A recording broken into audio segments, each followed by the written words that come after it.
Okay, so luckily everything works now. All right, so today we'll discuss polynomial time reduction. Last time we defined what a polynomial reduction is from one problem to another.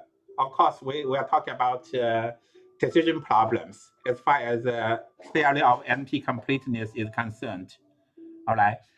Now, today I will give you a couple of examples about polynomial reduction to let you know what it really means by polynomial reduction. All right. Then we'll discuss a new class called class NP that's based on verification algorithms and try to capture hard problems. So later on, we'll discuss that. I will start with two examples of polynomial time reduction. All right. So let me quickly remind you what we mean by polynomial time reduction. So we want to reduce a problem, so pi, to a new problem, pi prime. So these are two different problems.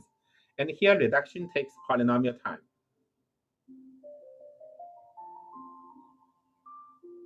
All right. So the idea is this reduction implies if pi can be if pi prime can be solved in polynomial time, then pi can be solved in polynomial time as well. So actually, this gives us a tool to design polynomial time algorithms. So that's give us a tool to design polynomial time algorithms.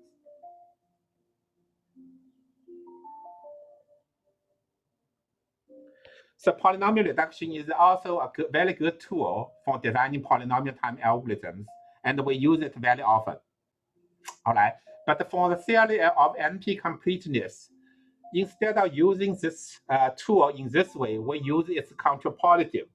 What we are using is, if we know that pi is a difficult problem, so if pi cannot be solved in polynomial time, that implies that our problem pi prime cannot be solved in polynomial time.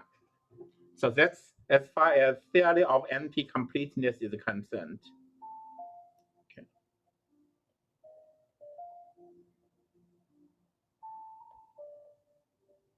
Sorry, I think something is, oh yeah. Oh, okay.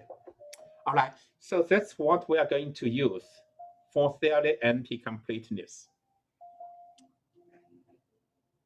Okay, so now I give you two examples to show you how we reduce two seemingly irrelevant problems. So reduce one to another. How can we do that? It seems almost impossible, but actually it can be done. All right, so let me start with the following example. Let me give you remind you the following problem called the vertex cover.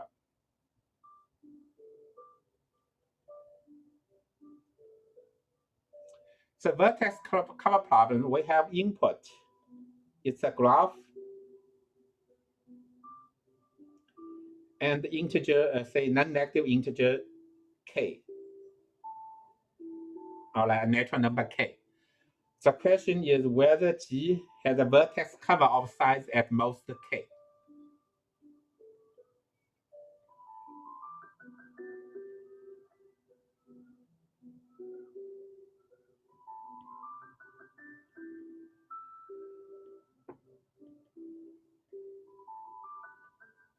So that's a vertex cover problem. So let me give you an example to remind you. For example, for this graph. So a vertex cover means vertices that cover all edges. So meaning of vertex cover is a subset of vertices covering all edges.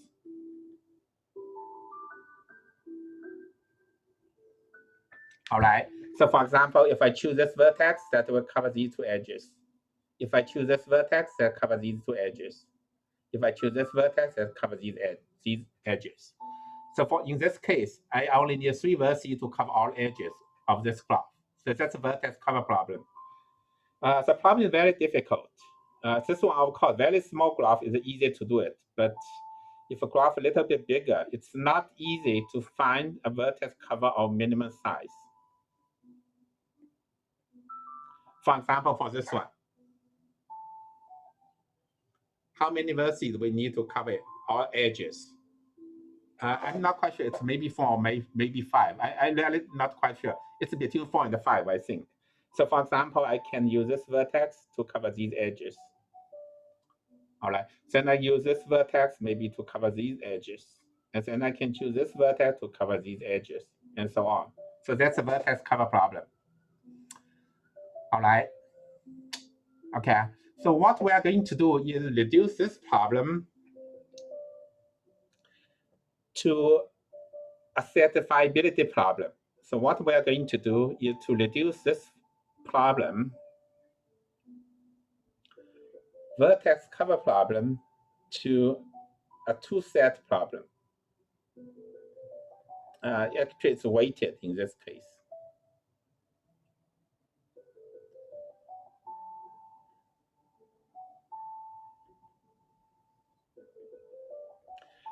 Remember, two-set problem. Each instance will be a collection of clauses. Each clause has exactly two literals. So U1, U2 bar, U1, maybe U3, U3, maybe U3, U4, U1, U4 bar, and so on. That's an instance of two set. So the meaning is actually it's equivalent to whether this formula, Boolean formula, can be satisfied.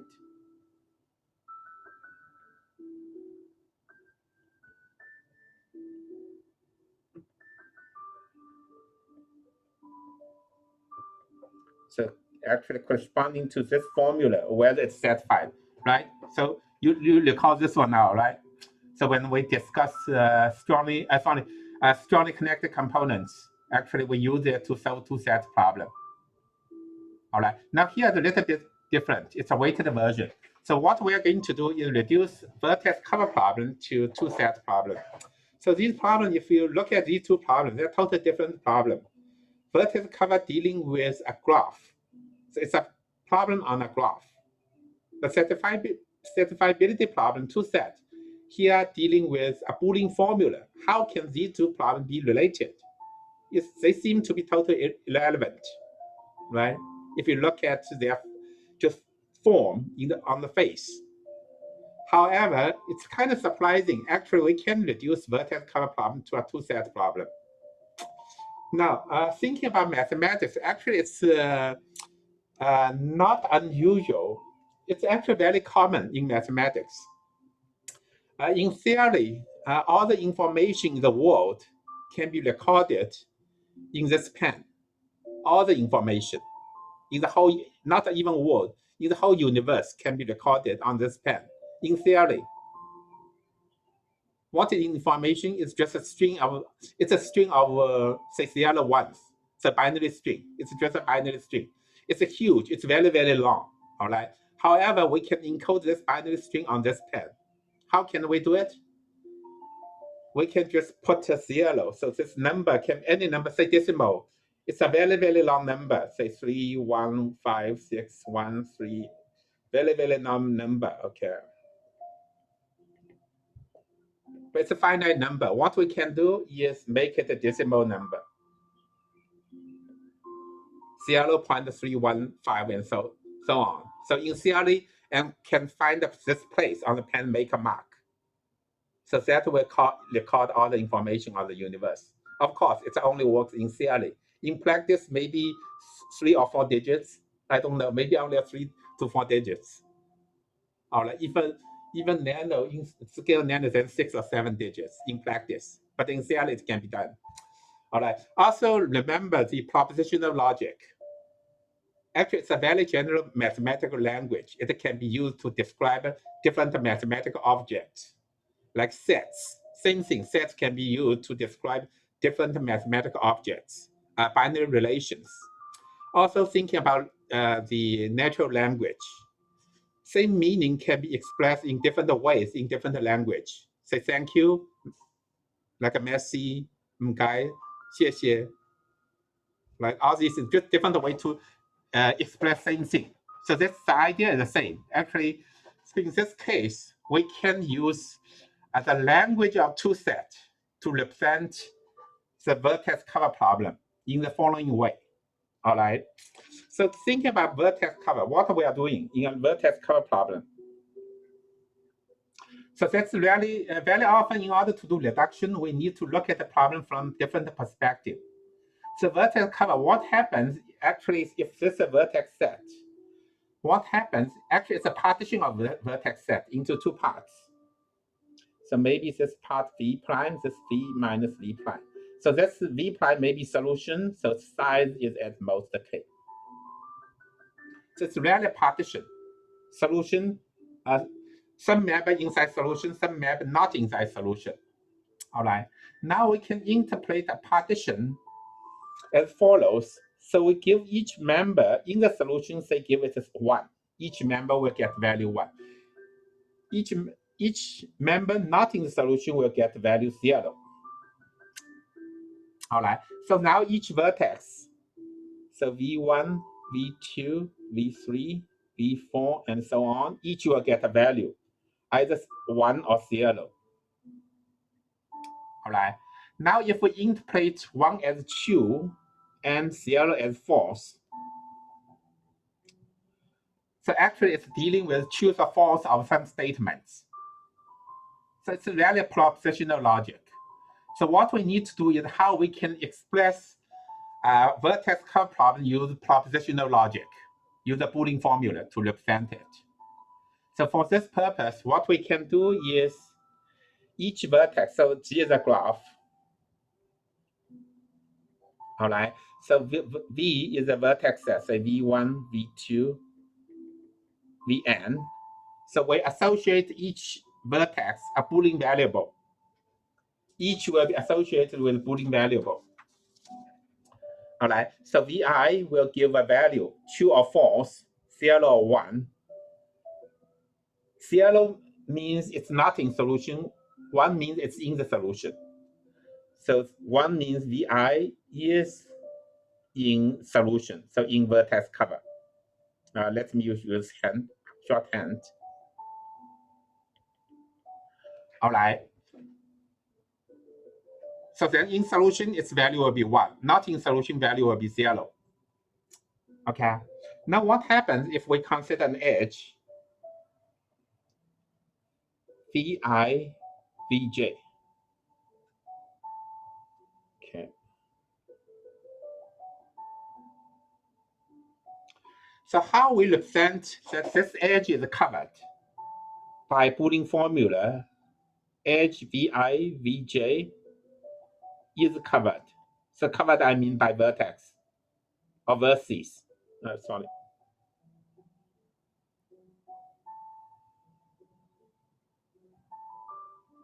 Exactly. Or how do we represent this?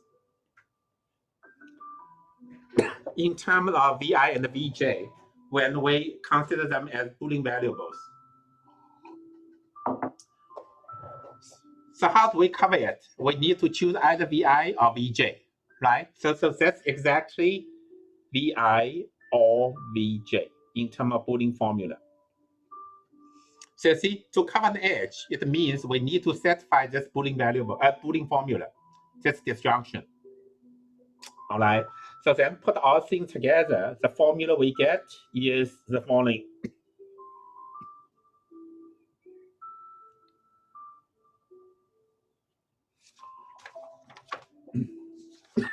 Excuse me. So what happens is we can construct a Boolean formula with respect to G. It's big conjunction of disjunctions, Vi or Vj. Now this one is edge. So it's run over all edges.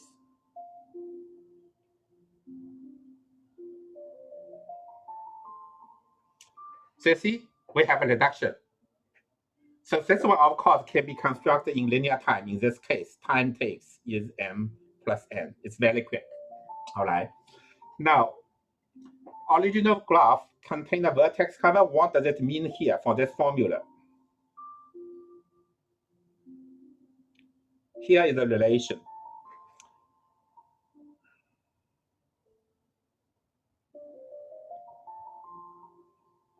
So G has a vertex cover of size at most k. I call it k vertex cover. If only if Fg has a choose assignment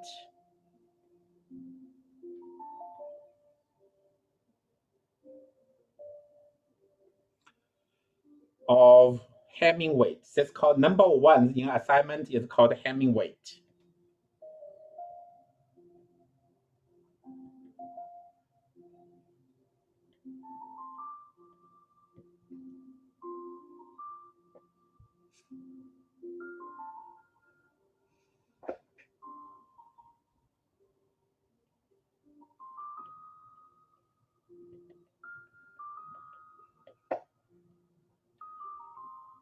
Oh, sorry, let me just.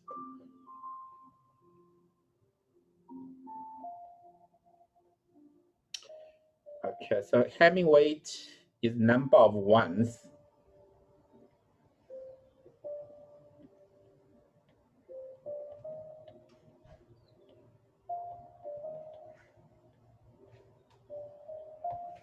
All right. So here we have a reduction from vertex cover problem to two-set problem. So here's two sets because this one is a cross. All right. Is that clear? So you see it's not too difficult. So this is an example of reduction. So from vertex cover to a totally different problem called the satisfiability with Hamming weight k. It's a weighted two set. All right. Okay. All right. Now let me give you a reduction from satisfiability problem to vertex cover. So now I'll give you a reduction from two sets.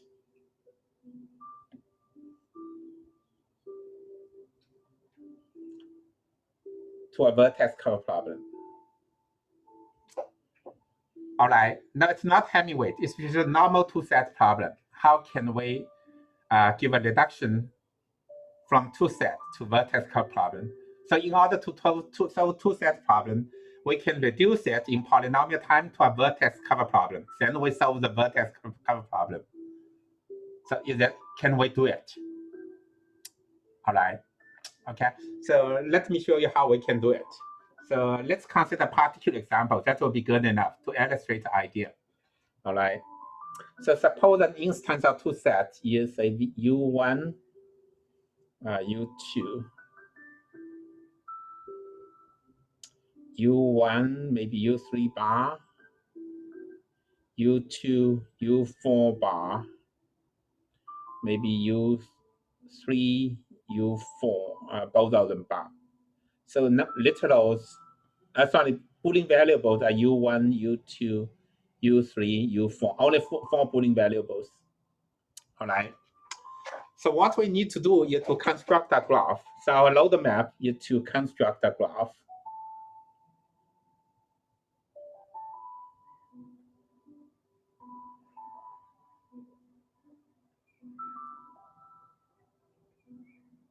So this one is a set of clauses. All right, so we need to construct graph G from C, of course, in polytime.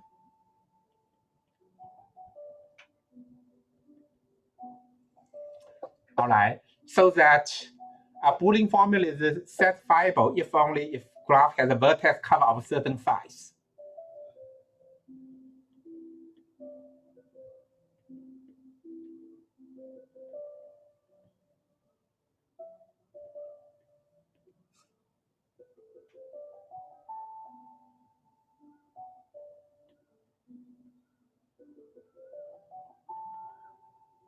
I'll say less than K. Okay. All right, so this is what we mean by reduction. So how can we do it? All right, the action is very, very simple. Look at this. Look at just a clause. It's only involved two members, U1 and U2, two literals. If you consider edge, how many elements are involved in an edge? Only two. For an edge, say UV, only two vertices, an edge. So a clause, actually we can regard this as a different way to represent an edge. So what happens is very easy. We just construct a graph whose vertices consists of two parts. One is a Boolean variable set itself. One is its negation. All right, so number of vertices will be doubled. So compared with U, it will be twice. So one side is U, one side is U bar, because each literal is either U or U bar. So in this case, there are U1, U2, U3, and U4. On the other hand, it's U1 bar, U2 bar, U3 bar, and U4 bar. All right, so here are vertices of the graph, 8 vertices for this particular case. Now edges, each clause will be transformed into an edge. So U1, U2 will be an edge between U1 and U2. U1, U3 bar will be U1, U3 bar. U2, U4 bar will be U2, U4 bar. And U3 bar, U4 bar will be this edge. All right. Other than this, there are 4 special edges in this case, because in the truth assignment, either variable U itself or its negation get 1. So that means we need these 4 edges. All right. Now set this K to be, for each of these 4 edges, we need 1 vertex to cover these 4 vertical edges. So K will be set to be exactly size of U, number of variables. All right. So in this graph, actually what happens is C is satisfiable if only if this graph, this closed graph, has a vertex cover of size exactly K. All right. So for this particular case, it's easy to find a solution. I think it's very, very easy to find solutions. For example, these 2, and this one, or this one. So that will be a vertex cover of size 4. Okay. All right. So that's another example of polynomial reduction from one problem to the other. So actually, this one means basically vertex cover and the 2 sets are closely related. Now, is anyone feel it's kind of strange we have this close relation between 2 sets and vertex cover?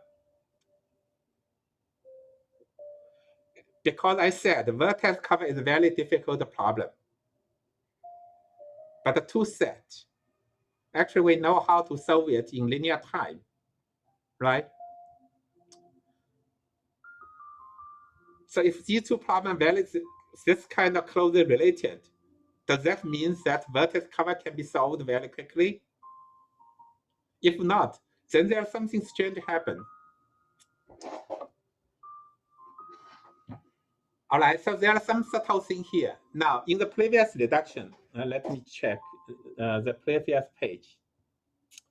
In this reduction, we reduce vertex cover to a 2-set problem. But this 2-set problem actually cannot be solved in polynomial time. So actually, this 2-set problem is hard. It's not easy problem. It's because we want its Hamming weight to be at most K. If we don't have Hamming weight, then the problem is easily solved. But however, in this case, it's a Hamming weight. Because we have restriction on Hamming weight, then the problem, this particular version of 2-set problem actually is NP complete. It's intractable. It's very difficult. So the reduction from vertex cover to this problem does not help us to solve vertex cover problem at all. All right? Because this is not an ordinary vertex cover problem. Sorry, 2-set problem. Okay. Now for this reduction from 2 sets to vertex cover problem. In fact, this one does not really help us to solve this 2-set problem. Actually, we can solve it, but actually it's more involved. In order to find the vertex cover in this particular graph, it can be done in polynomial time. For example, using matching technique, it can be done, but it's not trivial. So in a sense, we're somehow reducing an easy problem to a difficult problem. You can think in this way. In this particular case, reduction from two set to vertex cover, actually we reduce an easy problem to a more general problem, a more difficult problem. But of course, in this case, for vertex cover, it's a special case of vertex cover problem. And that special case happens to be solvable in polynomial time. So there are some subtlety involved. Okay, all right. But anyway, the point is to illustrate the reduction, how it can be done. So that gives you the basic idea. And next week, you will see many, many different kind of reductions. I fully understand NP completeness is normally the most difficult part for this course. Some of you have learned it from the automata course, formal language course. So this will help you to maybe to understand better for NP completeness. All right. I hope my explanation will help you to understand the theory better. Okay. All right. So that will finish our discussion of example of polynomial reduction. Now we go to verification algorithms. Okay. Any question about these two reductions?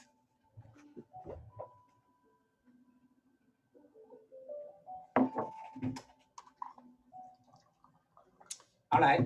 Okay. Now we'll go back to, now we discuss verification. Oh, sorry.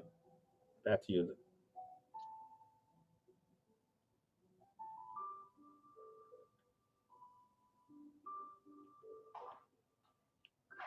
All right. So far we introduced the easy class.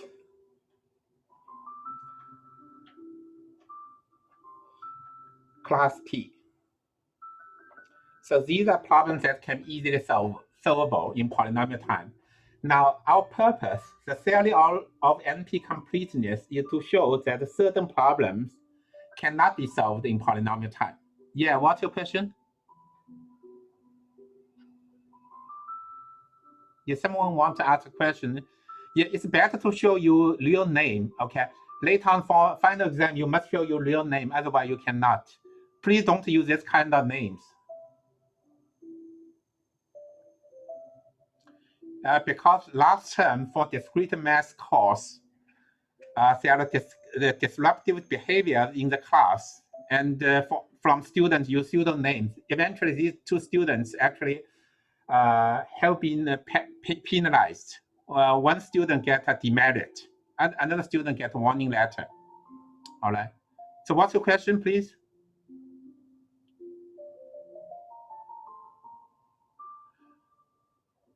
Okay, I don't know what this guy is. Okay, so let me continue. No, it's not equivalence. It's totally not equivalent. I explained earlier, it's not equivalence. I explained earlier that two set and vertex cover are not equivalent. All right. Yeah, please you watch video because that explanation is it's not very short explanation. All right. All right. Okay, so let's go back to our original purpose. It's our task. It's better use your real name. Don't use this kind of pseudonym. Okay. Next time I may forbidden student to use this kind of names. All right, I kick you out. To be honest, I will do it. To be frank speaking, I will do it because that causes disturbance. And there is really no reason to hide your identity in attending classes. Okay. All right. Anyway, we go back to our original task. So our original purpose, our goal to prove certain problem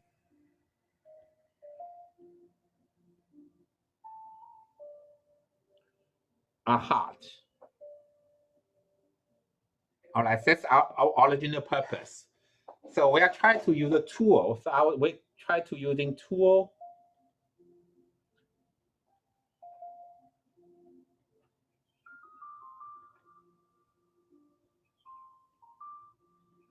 So that's our goal.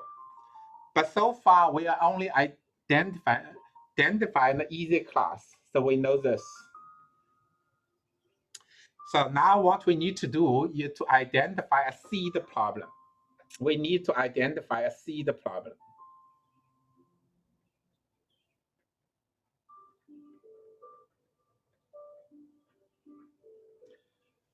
If we have a seed problem, so if we know that this pi star is very difficult,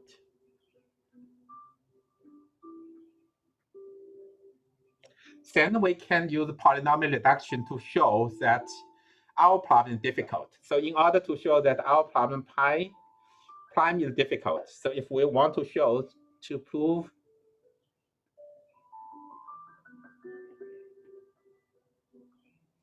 all right, now we can use polynomial reduction as a tool by giving a reduction from pi star to pi, right? Then we are able to show pi prime is difficult. All right. Now the question is, how can we identify a seed problem? So we need a very first problem. Without that very first problem, we cannot do it.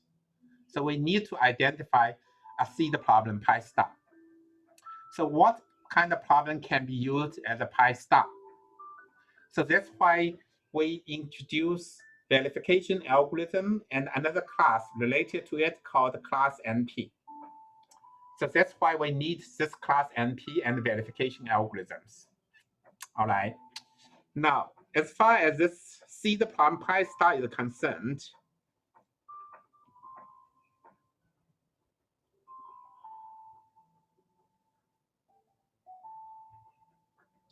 so what kind of problem can be used as pi star?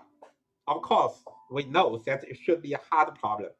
But what kind of hard problem? There are many difficult problems. Which one will be good candidate? Will be a good one for seed problem? All right. So remember our comparison between polynomial time reduction and how to prove that you are famous. So last time I mentioned, so if Lou Dawah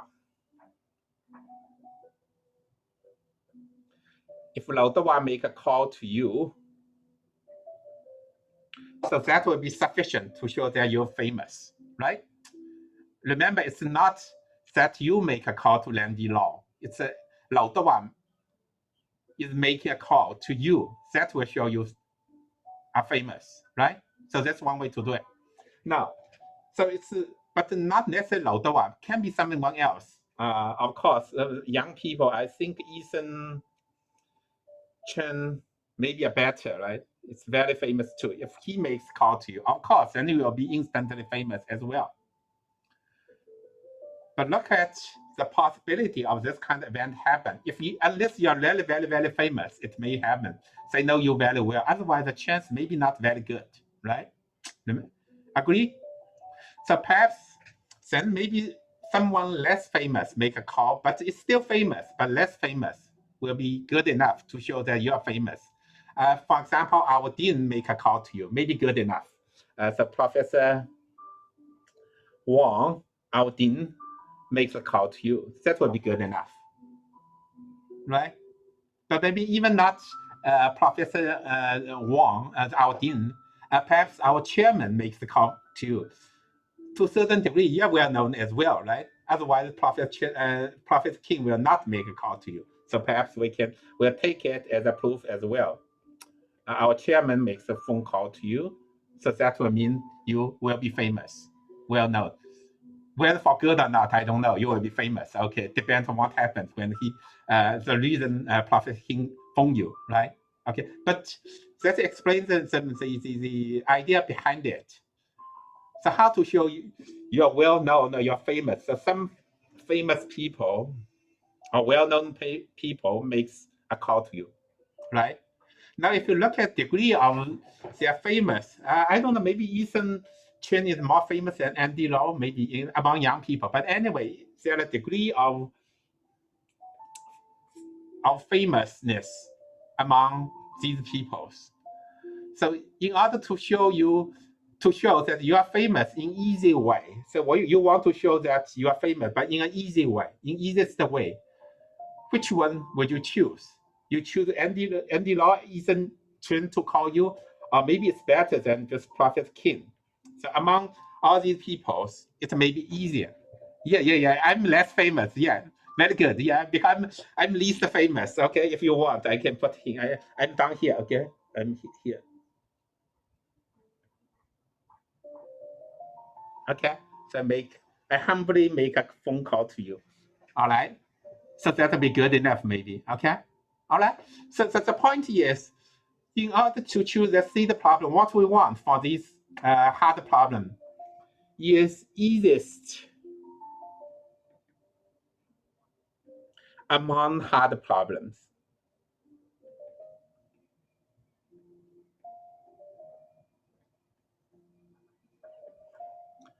So it will be easiest among hard problems. Because eventually we want reduction from pi prime to our problem pi. Now, if this problem is very hard, reduction will be difficult. So if this problem is a kind of relatively easy, then reduction is easier. So what we want is make this reduction to be as easy as possible. So therefore, the idea is we want our seed problem to be easy as possible among hard problems. All right. Okay. So get the idea? All right. Okay. Now go to our technical things. So what kind of problem can be chosen as our seed problem? So that comes with our verification algorithm. All right. So many problems we encounter actually very difficult in practice. The problem we encounter. So for example, the subset sum problem. I give you a set of numbers.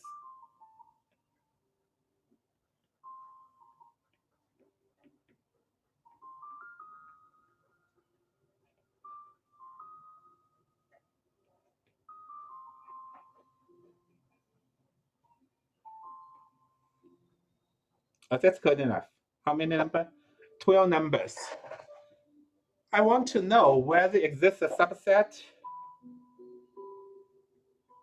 among these numbers with sum 200. All right, only 12 numbers. So I ask you, is it possible you find some number that sum up to exactly 200? So agree that's a difficult problem? Or you can use dynamic programming. Here it may be okay, you will run for a while because only 200. So it will be do computation around 2,000 iterations, you will get an answer. All right. But in practice, it's maybe huge. But even for very small one, can you find it? Anyone found it? A solution? I will award you 1 mark. I give you half a minute to see if you can find a solution. Exactly 200.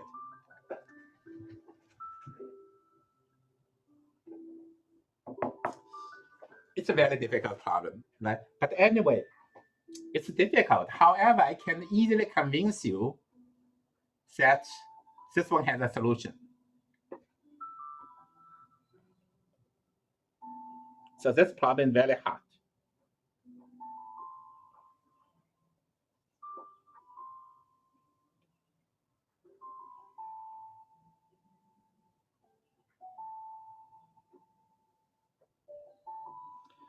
I can easily convince you that this one has a solution. What can I do?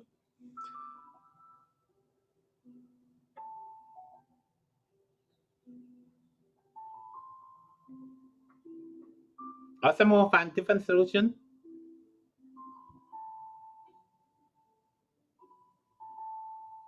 So I give you these 5 numbers. You can either add them up and you can verify indeed their sum equal to 100. Yeah, so very good. You give me a different answer. Okay. Very good.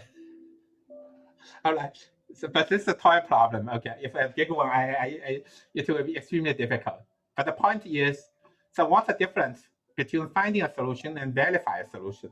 So difference is between find a solution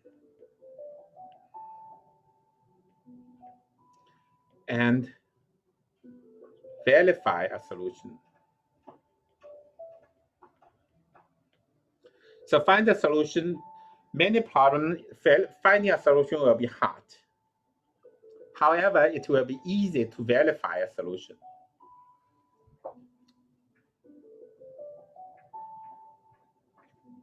All right. So problem itself is very difficult, but very often to verify a solution may be very easy. So this is one typical example. Just as mathematical proof, I have to admit, mathematical proof is one of the most difficult things. No, for mathematics, for science, okay.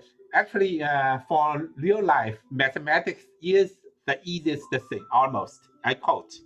It's very, very easy compared to real life things. It's really very, very easy mathematics because it has rules to follow. Daily life thing, you don't have rules to follow anyway.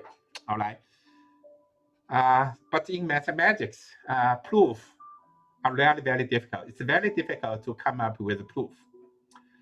But to understand the proof, so it's also difficult. But compared with coming up with a proof, it's much, much easier. Normally, it's much, much easier.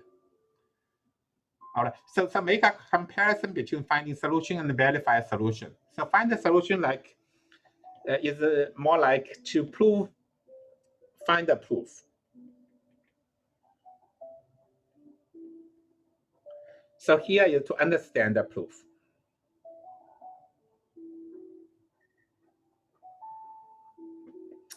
All right. So you all of you have experience with this one. You will see usually it's much easier to understand the proof than to find the proof, right? Okay. So here is where the verification algorithm comes in. So let me give you the trade time. Let me I will over them. I started a little bit late, 7 or 8 minutes. I will maybe because they are tutorial. I will maybe allow me 5 more minutes. Okay. So you allow me 5 more minutes. Okay. Now let me give you another example of verification. Say vertex cover.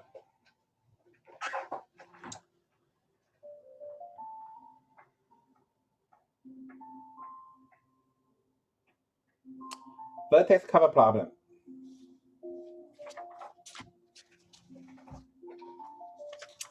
All right. Now let me draw a graph.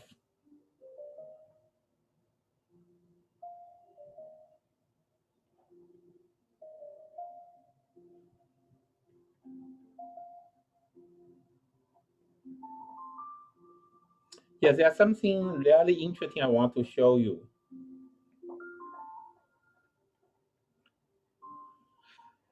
Okay, so I want to find the minimum size vertex cover of this graph. It's not trivial. It can be done because the graph is relatively small. All right. So I want to convince you that 8 vertices will be sufficient enough. So this one has, this graph G has 8 vertex cover. I can cover all vertices using all edges by using 8 vertices. Of course, it's very easy. I can give you a solution with 8 vertices. You can verify that each edge is covered. All right. So typically, to verify, to convince you that some these instance has a solution, typically I will give you a solution. So typically, I will give you a solution, and you can verify the solution. Then your task is just verify the solution. Typically, it's quite simple. All right. Now I want to show you something very interesting for vertex cover. Actually, that's my own research work, my recent work. It's kind of surprising. For this particular case, for this particular graph, actually, I only need one vertex. If I mark this vertex as a hint, I give you this vertex as a hint, then you were able to find 8 vertices to cover all edges quickly. So I can use this single vertex instead of 8 vertices. In particular, my own work, if I want to convince you that the graph has a k vertex cover, I only need to give you 3 over k vertices. That will be sufficient.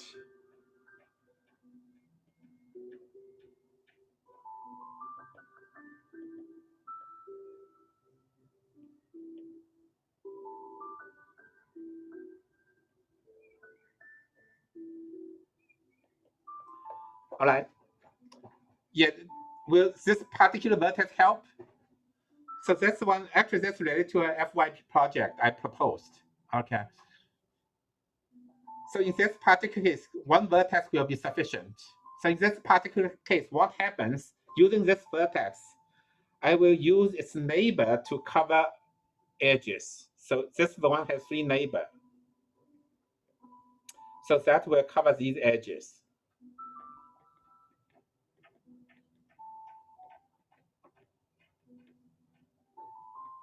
So all these edges are covered by these 3 vertices. All right. Now, so I can erase these things. So these are covered. Everything has been covered here. Now what happens? Remaining graph will be very simple. Sorry. So let me draw one here. So this one is here. So what happens? The remaining graph is very, very simple. You can find its vertex cover actually in linear time. So for example, here the triangle, I just need 2 edges. Need 2 edges to cover it. This one is a house. It's also very simple. 2 and 1 more. That will cover all edges. So eventually you come up with 8 vertices. You can verify that 8 vertices really form a vertex cover. Okay. So it's a verification algorithm can come in different ways. So the subject, the object you use for verification may not be solution itself. So in this particular case, actually we only need 3 vertices for vertex cover. 3k over 3 vertices for vertex cover. This is not usual. All right. Yeah, I think I have to stop. Then we'll continue on Monday. I'll give you more examples. Then we'll define the class NP. All right. Yeah, I know it's kind of getting slow, but I think it's okay. As I said, as far as final exam is concerned, mainly it's a cover up to NP completeness. So we have about 2 weeks to discuss NP completeness. I think we should be okay. During the makeup class time, I think I will talk about FPT algorithms. All right, but these things mainly will not be covered for the final exam. All right. So one thing I want to mention is I mentioned earlier for online exam, I will send out email to each of you late this afternoon. And also, if you are non-local students and will not be in Hong Kong for the face-to-face final exam, then you can apply for an online exam. So you need to fill a form, then upload it to the course homepage, just for the record purpose. Actually, basically, for my part, I will approve, but the final decision is up to RES. So officially, we need to get their approval. So I need to collect these forms as a record. Then they have official record. All right. Then they will arrange seats for face-to-face exams. Then other non-local students can attend online exam in the same time. Okay. Our makeup class will be after it will be last week. Sorry, it's the final week of April, I think. That week for makeup classes. Whether you attend it or not, it does not matter, I think. I think we have enough time to cover everything on NP completeness in our regular class time. Okay. All right. So I think we'll finish here because there are a homework 23. I thought they posted already because I sent the email ask the tutor to post it many weeks ago. Let me check. Oh, hi, Professor Tsai, MBTA. Yeah, I know. I'm just finishing. Okay. So you can take over now. Oh, yeah. I will post the formal solutions this afternoon. Oh, okay. Sorry, that Tia just said you will post the solution in the afternoon. Okay. Okay, I will remind my TA to do so for homework 2. You will just do for homework 3, right? Yeah. Yeah, okay. Yeah, thank you. Yeah, then I will leave the Zoom room to you. Okay, thank you. It's okay. Okay, thank you. Sorry. Initially I have some technical problems, so it's delayed for about 5 minutes. Okay.